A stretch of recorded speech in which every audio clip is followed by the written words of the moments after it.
The congregation, please stand.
You may now be seated.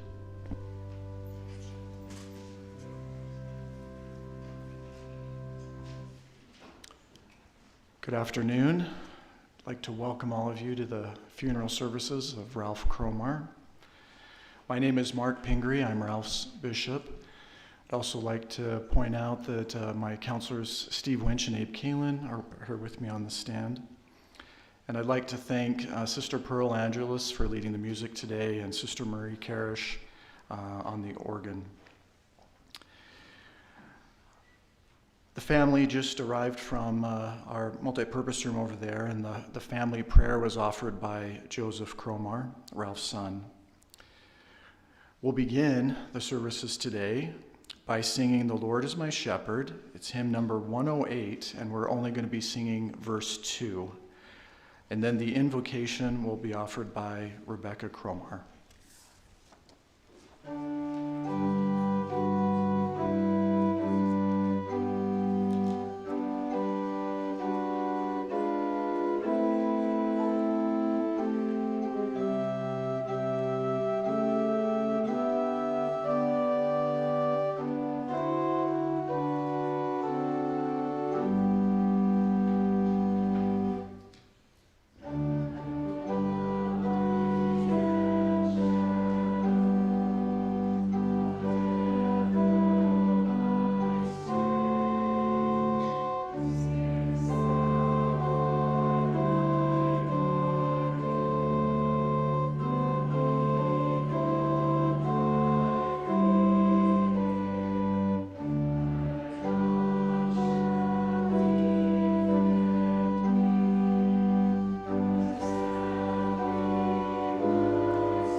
Our dear, kind Heavenly Father, we're so grateful for this opportunity to gather together and for thine eternal gospel and for the comfort that it provides. And we're so grateful for the love and support of all in attendance. And we ask thee to comfort everyone in the exact way that they need to be comforted. We know that thou knowest all of us and knows what we need at this time.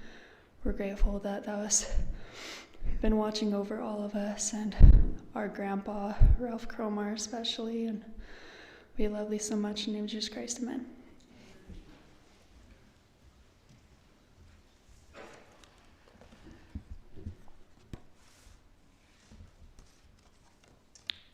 Thank you, Rebecca. It's my opportunity now. I have just a few remarks I jotted down that I wanted to share with you at the beginning of these services. For those of you that don't know, like I said, I'm Mark Pingree.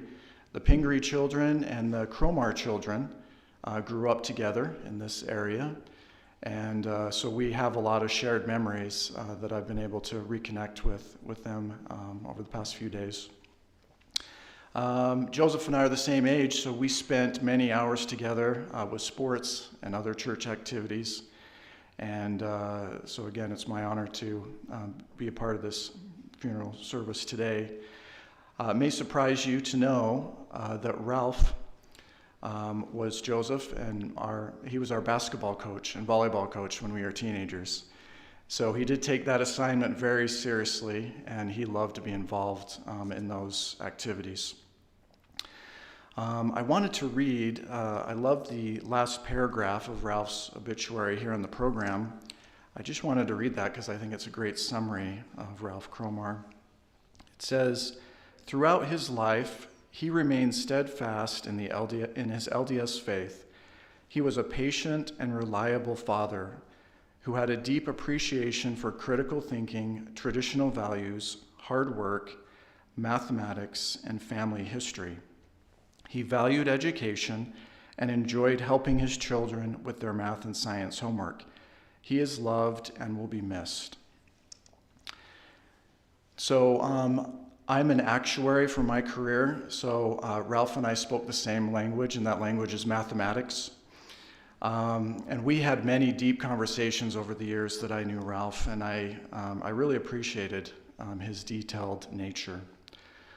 As I just read, Ralph was very dedicated at teaching people, young and old, to be involved in family history.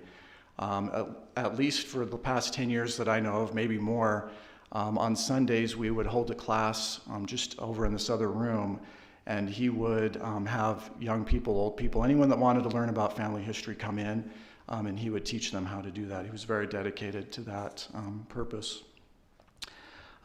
Just in the end, I want to say that Ralph had a solid faith in God, and he will be missed by our ward members here. I do know that. I'd like to announce now the remainder of the program today. Here in your program, we'll first hear a musical arrangement, a hymn medley by Parker Burns, a grandson, and Cammie Burns, a granddaughter. Then we'll hear some memories from children Scott Cromar first, then Lynn Burns, and then our concluding memories will be from Marlise Cromar. We'll conclude the services today after that by singing hymn number 152, God Be With You, Till We Meet Again, and we'll be singing verse 1. And then the benediction will be offered by Kathy Anderson, Ralph's sister. So we'll have Parker and Cammie come up at this point.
So when my sisters asked if I had a memory I wanted to share,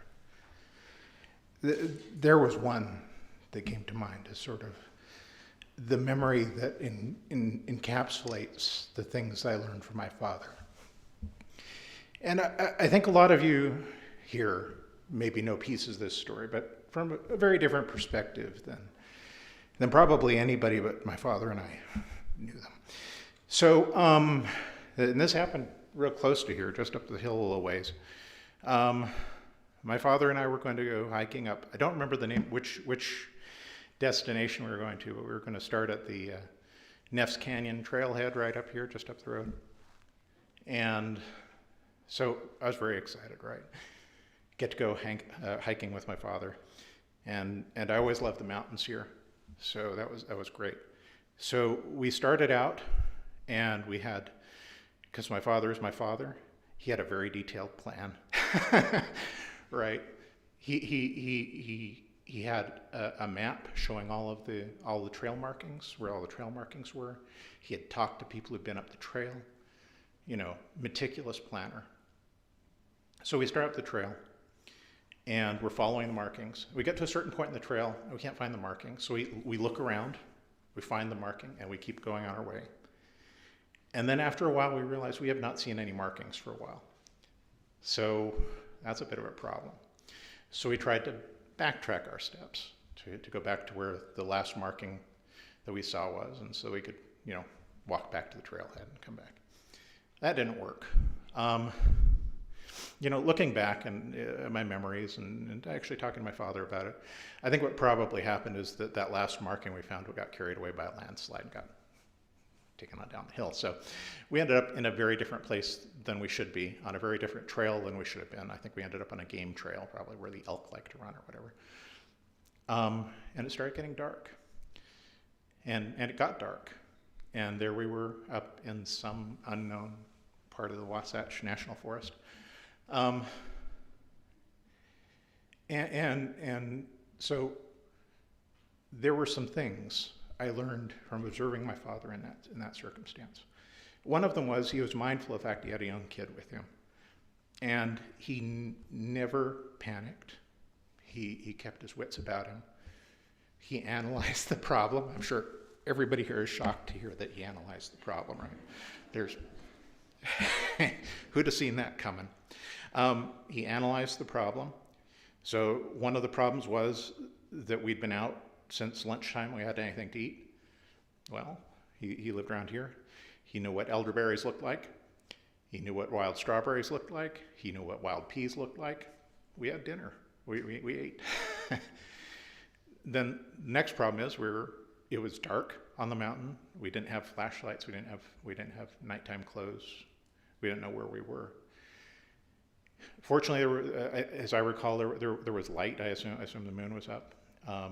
And the plan that he came up with is that we were going to find a stream and we were going to follow it downhill, because water runs downhill. Being a mathematician, he knew that. And we were going to follow it down, because eventually it was going to end up in a place where people were settled and we'd be able to get help. So the part of it I don't know is the part that maybe the rest of you know, is what level of panic was going on back home. But the part I do know is that throughout that night, we stuck to the plan. He never panicked. He was never unkind. And we came out near Solitude. So that's a bit of a walk. So,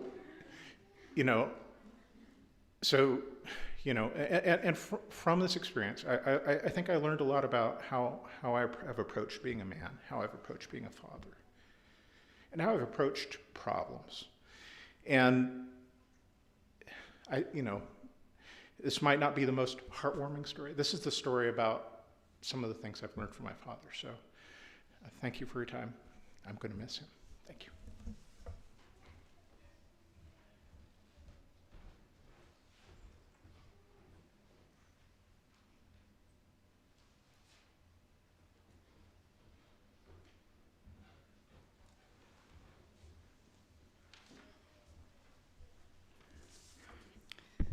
there was a little bit of a panic.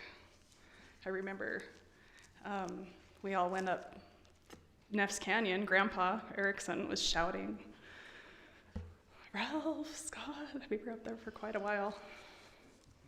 I'm sure they were on the other side of the mountain. It's been a long time since I've stood in this spot. Probably the mission homecoming, maybe. A few dozen years.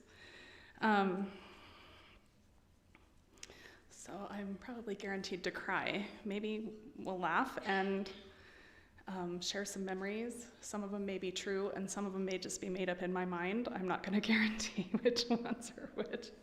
Hopefully they'll make sense. So first I want to thank my kids. That was really beautiful. They've practiced maybe 2 days. And some of you may know Tom Lewis.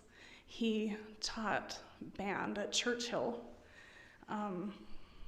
after my time, but I think a couple of my siblings had him for teacher.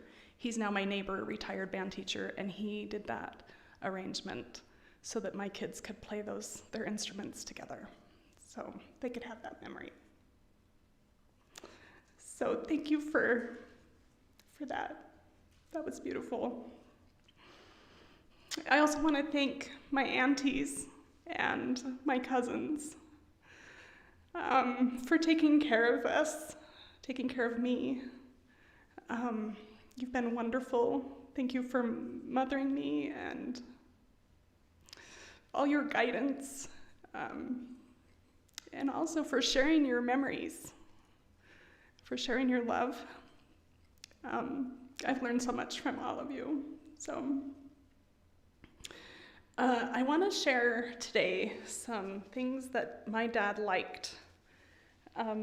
Over the past few days, as we've reminisced as siblings, there were some themes that came up. Scott mentioned some of those. But there are some things my dad liked. So one of the things we talked about is my dad likes to track things. If you tell him you're going on vacation and you tell him your itinerary, he'll track you through your whole vacation. He knows when you're in the airport. He knows when your plane is taking off. He knows when you're landing. He's tracking the whole vacation for you. Yeah, he's having a good time with it. He likes that. He likes to track things on tiny pieces of paper in his pocket. He likes to track if you've purchased an ice cream cone and how much you owe him for that.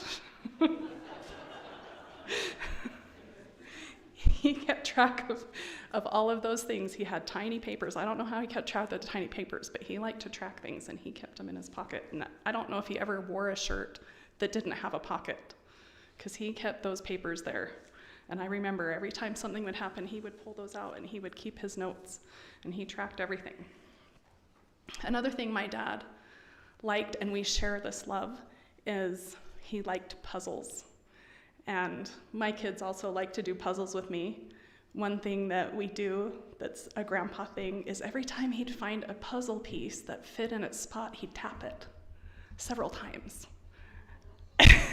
You know, and he'd tap it, and I don't know if he was pointing that he got the puzzle piece or if he was just, I don't know if it was a nervous habit, but we do that. And we giggle when we do that.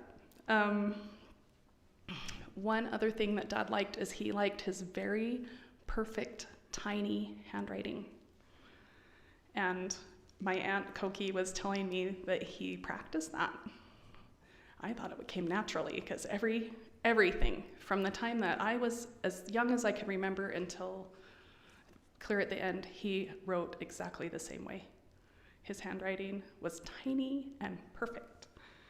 I do not have tiny, perfect handwriting, but I appreciate that about him. Another thing, my dad, you all know this about him, he valued education. That was really important to him.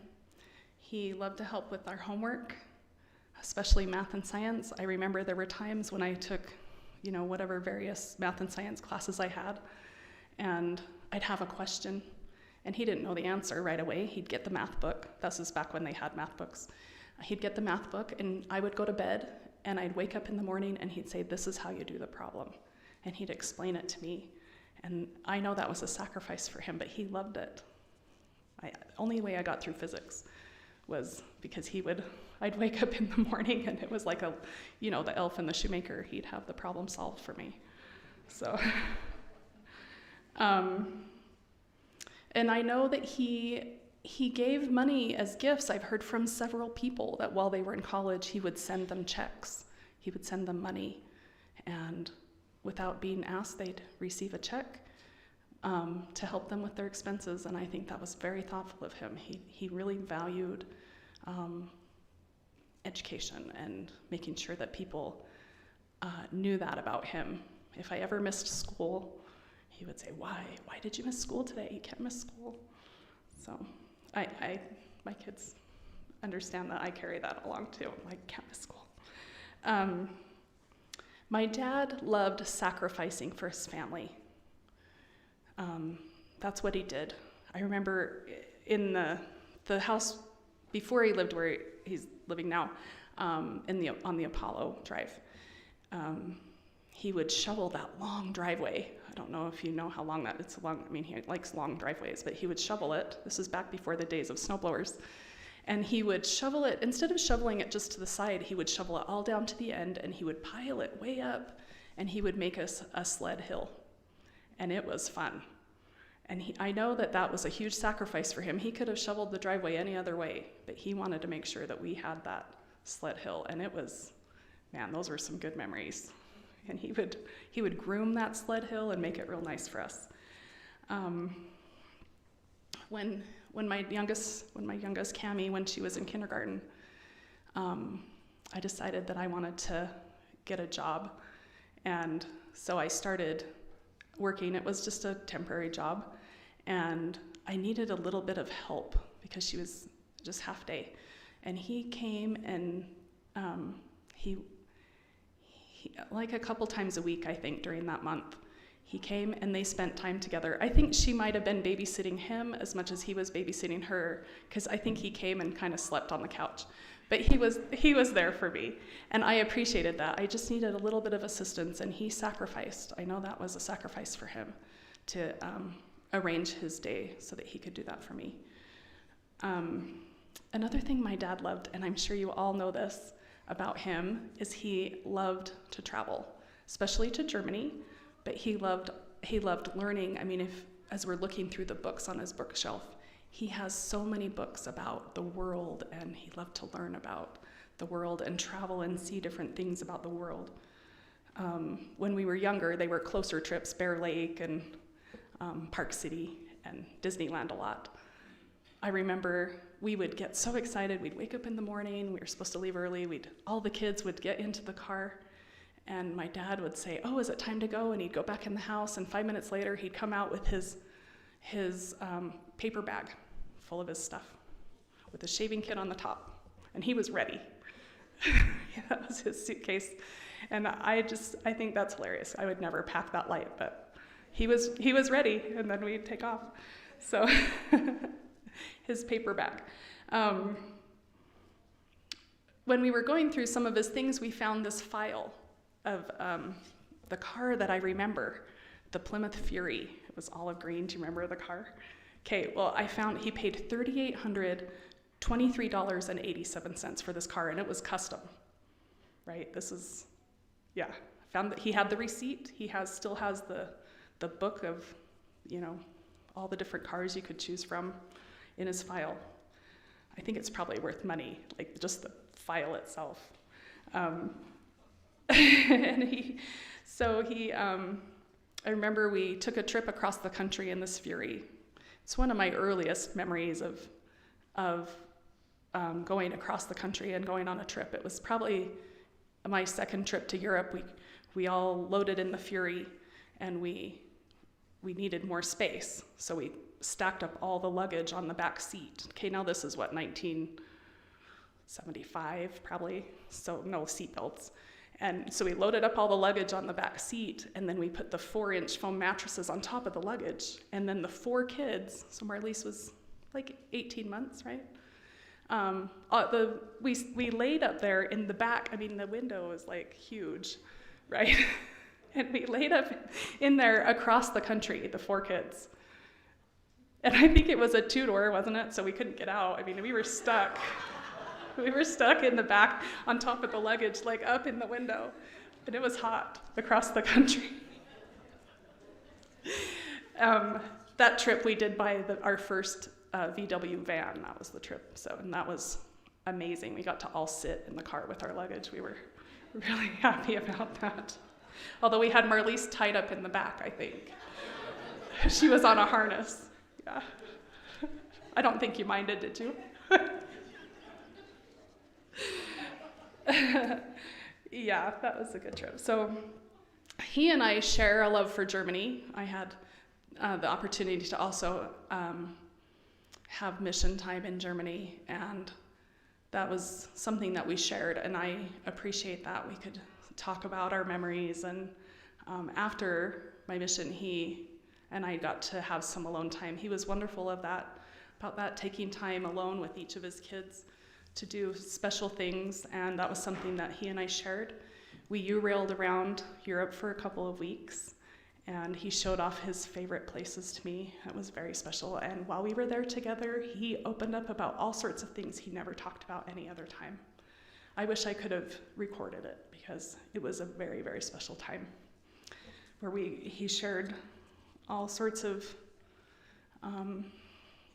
his feelings and the things that had happened in his life that he valued. And I think he was happiest in Germany. When we look through the pictures, he is genuinely happy on all of his German pictures. So lastly, something that my dad liked, you guys know this, he liked math. He loved numbers. He just loved all sorts of anything that had to do with numbers. I don't know if you noticed the binary-ish date that it is today. 11 is a great binary number, so I'm glad that we got to have 1111 for him. So one thing that I'll share with you, and this is as tribute to my dad, I'm really proud to carry on the legacy of red hair and blue eyes. I'll share the numbers so that you guys can just have an idea of how rare that is. So, only 1% to 2% of the population has red hair, and that's worldwide. Only 17% of the population has blue eyes. So that means that 0.17%, or about 13 million people of the world, have red hair and blue eyes. So, of course, I had to marry somebody with red hair and blue eyes so I could carry that on, so we could have our little red hair, blue-eyed family. But I'm the only of Dad's kids that has the red hair and the blue eyes, and I'm happy to carry that on.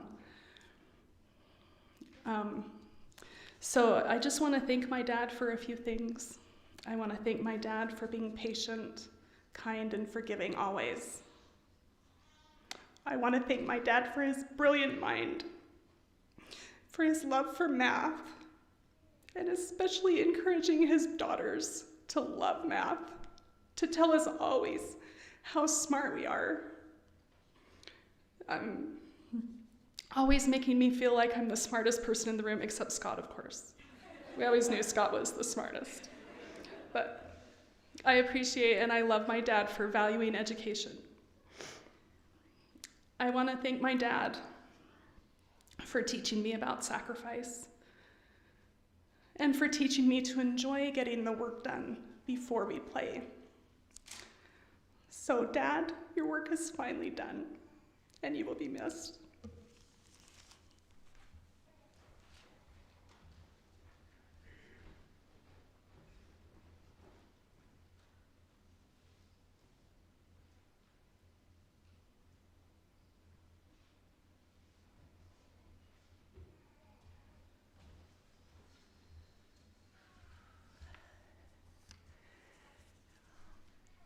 So when I practiced my talk at home, when I'm not crying, it's about 5 minutes.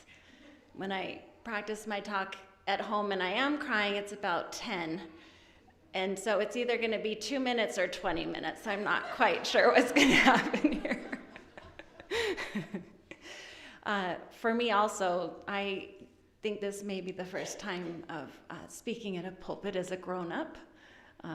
Maybe I've done it one other time, but this is something I've thought of my whole life. I always wondered what this day would be like and what we would say, what memories would be important to share, and how we would feel about our dad and his life.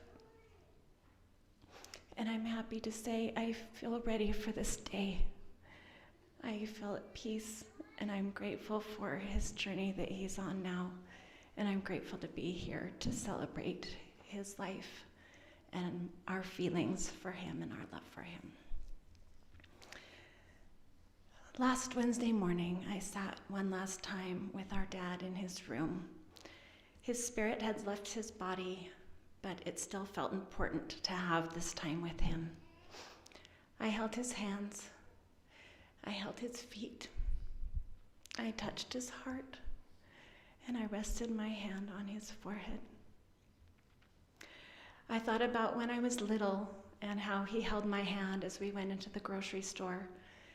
And I always got to get a penny bubble gum, so he would let go of my hand and grab a penny. That was a big deal. Big highlight of a grocery store trip for a 4-year-old. I remember in the early years when I would take his hand during sacrament meeting, and turning it over front and back, I would feel the rough spots on his skin, the cracks and cuts and scrapes he had on his hands from Saturday's yard work or recent house repairs or vehicle maintenance.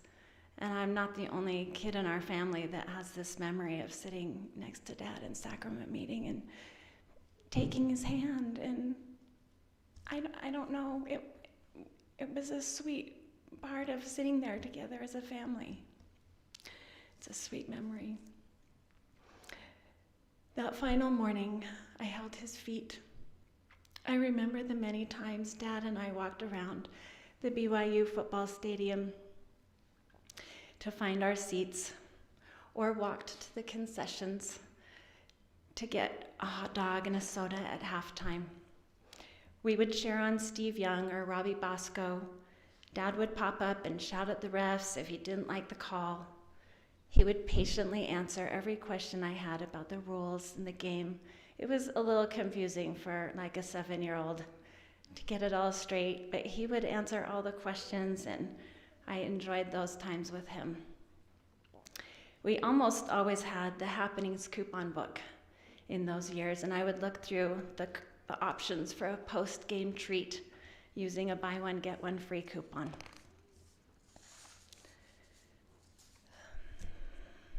As I sat there by my dad for the last time in his room, I touched his heart. I remember how much he loved watching me play sports. He was as diligent about coming to all my games as he was about attending church. He seemed to never miss either one. One year, I needed several $100s for a club volleyball team fees, and he decided we would go door to door and sell Happenings coupon books to raise the money. As some of you can attest, we were no strangers to going door to door around the neighborhood selling various things.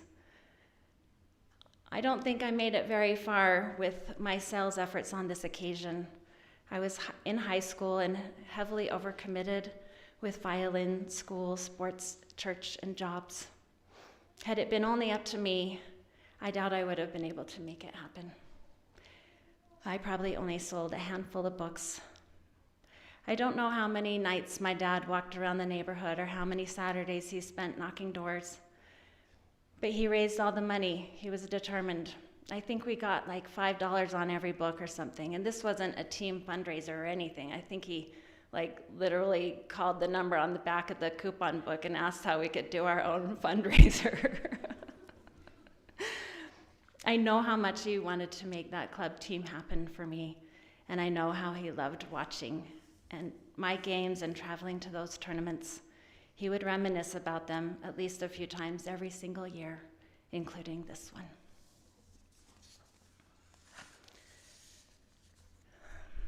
That final morning, as I sat with my dad, his spirit already on to the next chapter, I placed my hand on his forehead. When I was little, he sometimes carried me on his shoulders. Perhaps it was at Lagoon, and certainly it was on a hike because I found those a little boring. But my legs would get tired and I would get to have a ride. And up there on his shoulders, I would hold on with my tiny hands onto his forehead. I wonder how many times I saw his forehead sunburned after a hard day of yard work.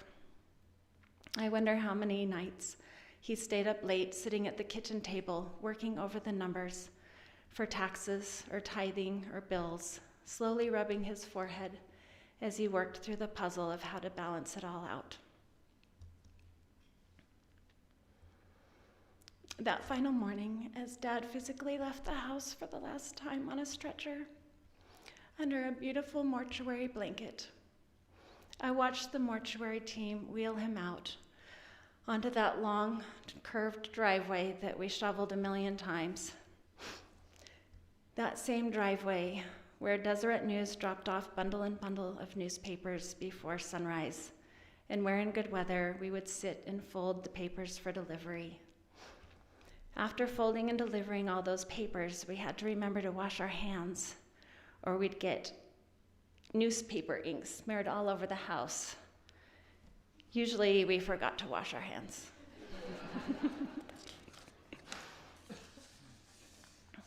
It was this same driveway where we would strip paint off a newly acquired nightstand or chest of drawers from DI to give it a second or third life, or where we'd all spend a Saturday well into the evening cutting and bundling endless numbers of scrub oak trees, somehow trying to manage that forest of a yard that always grew faster than we did.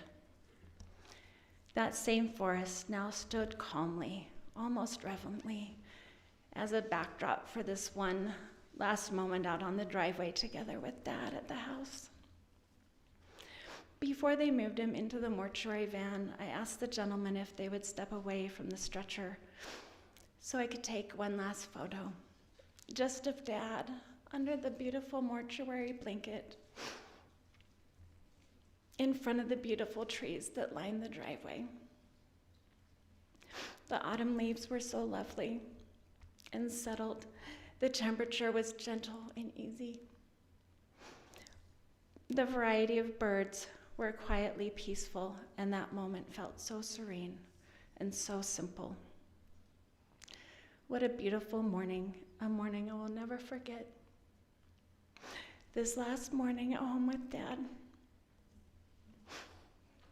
Then the mortuary van slowly rolled out of the driveway, off into the next chapter of his soul's evolution. I want to thank you all for being here to commemorate our dad and his life. To those of you in our beautiful extended circle of family and cherished friends, thank you for your generous love and support and for all the ways you contribute to our lives.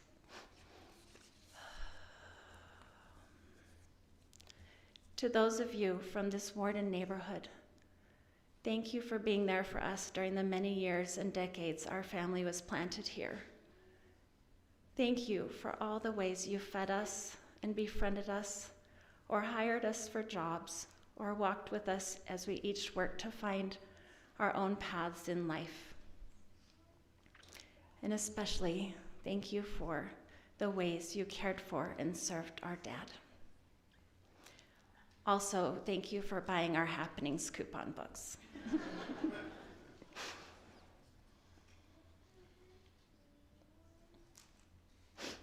Dad, when the weather is calm and easy, I will watch for you. When the breeze and the birds and the trees are settled and peaceful, I will listen for you. When the mountain is patient and reliable and diligent, or the clouds are kind and gentle, I will think of you. I will remember your kind and gentle nature and the patient, reliable, diligent way you taught me new things. I will remember your settled and peace. I'm really glad I printed this in really big font because I can't see anything right now. I will remember your settled and peaceful style as you watched me grow and as you witnessed my life unfold in its unique ways. I will remember the calm and easy way you took my hand and showed me some of your favorite things in this world. When I see your qualities reflected in nature, I will pause. I will see you and I will hear you and I will remember your life. And I will feel my gratitude for you for being my dad. I love you, Dad.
Before I say the prayer, there was a few things I wanted to say also. I had an opportunity to live with Ralph for a couple months after Janet and Stephen died in that car accident that they were in, and it was a very trying time for him, and I was only 19 at the time and had no clue that someone was grieving as much as Ralph was grieving, but I had an opportunity to spend time with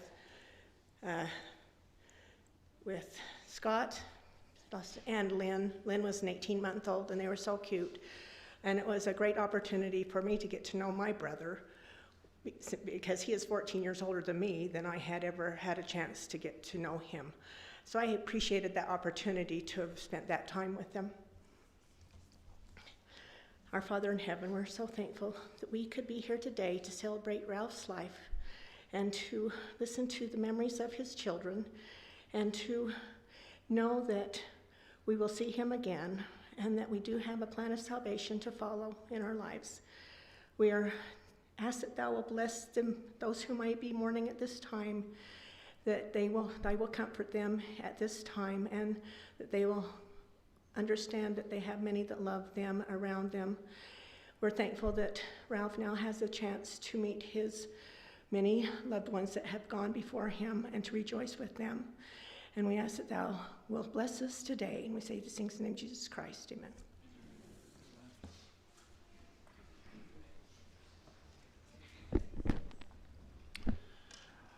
Thank you to everyone that participated today. I really enjoyed, as I'm sure all of you, remembering Ralph Cromar and having memories. I encourage you for the rest of the day and in the future to make sure to keep sharing those memories with each other, keep his memories alive.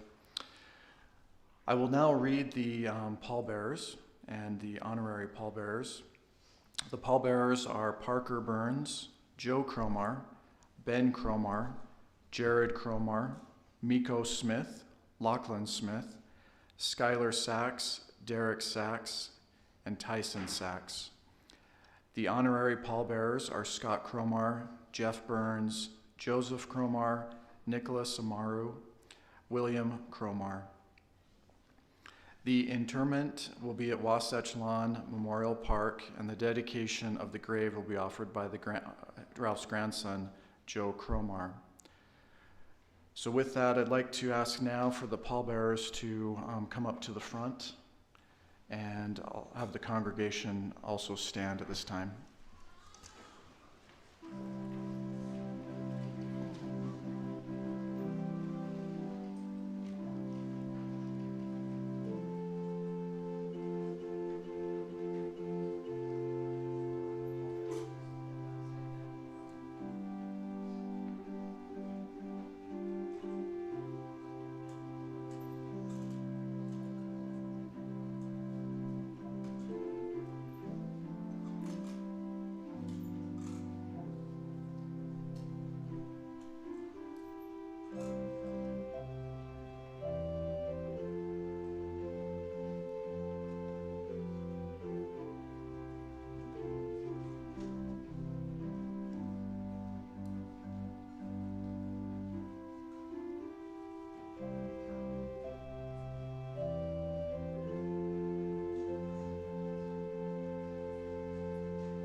Thanks again for being here.